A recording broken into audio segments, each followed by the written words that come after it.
فاسألوا أهل الذكر إن كنتم لا تعلمون.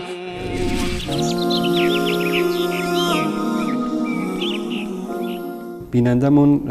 خامیم از سردشت پرسیدن که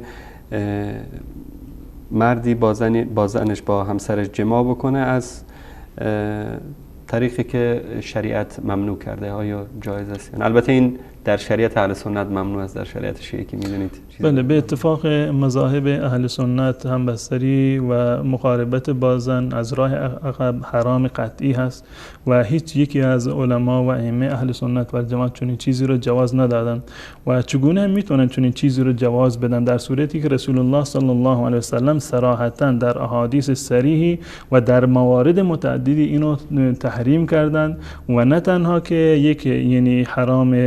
در واقع معمولی باشه بلکه گناه کبیره هست و در تعریف گناه کبیره علما میفرمایند که گناه کبیره اون است که برای اون یک مجازات شرعی یا لعن و نفرینی در واقع در احادیث رسول الله یا وعیدی مطرح شده باشه. در این زمینه احادیث زیادی رو داریم از رسول الله صلی الله علیه و سلم که ایشان فرمودند که ملعون من اتی امرأته فی دبرها، اون کسی که این کار رو بکنه با همسر خودشون در واقع ملعون هست. و روایات دیگری هم در این زمینه وجود داره که در حدیث رسول الله صلی الله علیه وسلم میفرمایند که من اتی رجلا او امرأة فی الدبر که فلا ينظر الله الیه، چون کسی که این کار رو بکند الله متعال به هیچ عنوان اون رو با نگاه رحمت خودش در واقع نگاه نمی کند. و حدیث متعددی در این زمینه وجود داره و این که زن و شوهر بر هم دیگر حلال هستند این به معنی این نیست که حتی کار خلاف شرعی رو در واقع انجام بدن. و ما میدونیم همه مردم اینو میدونند که قوم لوط رو الله متعال به چه خاطر اونو به اصطلاح هلاک کرد و نوع هلاکت و نوع عذابی که بر قوم لوط الله متعال مسخر کرده بی‌نظیر هست، در بقیه اقوام وجود نداره. و حتی یکی از بزرگان، یکی از ائمه که تعبیری دارن در این زمینه میگه اگر واقعا یعنی در قوم لوط این عمل اتفاق نمی افتاد ما اصلا تصورش هم نمی کردیم در میان انسان ها چنین کاری اتفاق بیفتد. پس بنابراین این حرام قطعی هست و به هیچ عنوان همون گونه که با دو مرد اگر این کار رو بکنم حرام قطعی هست و گناه کبیره هست و مجازات شرعی دارد که حتی در حد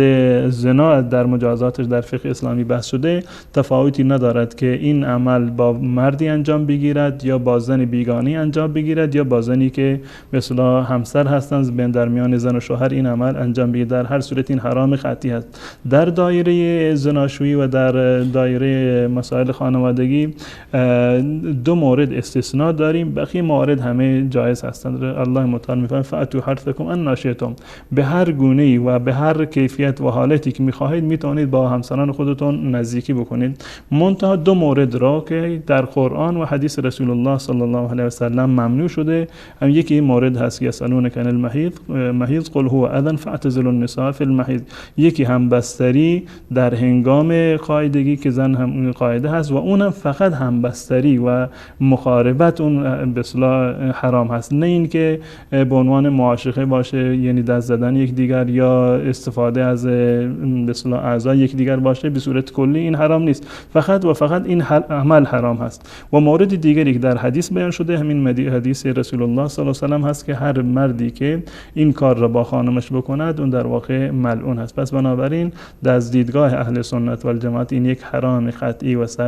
و گناه کبیره هست و به هیچ عنوان جوازی نداره.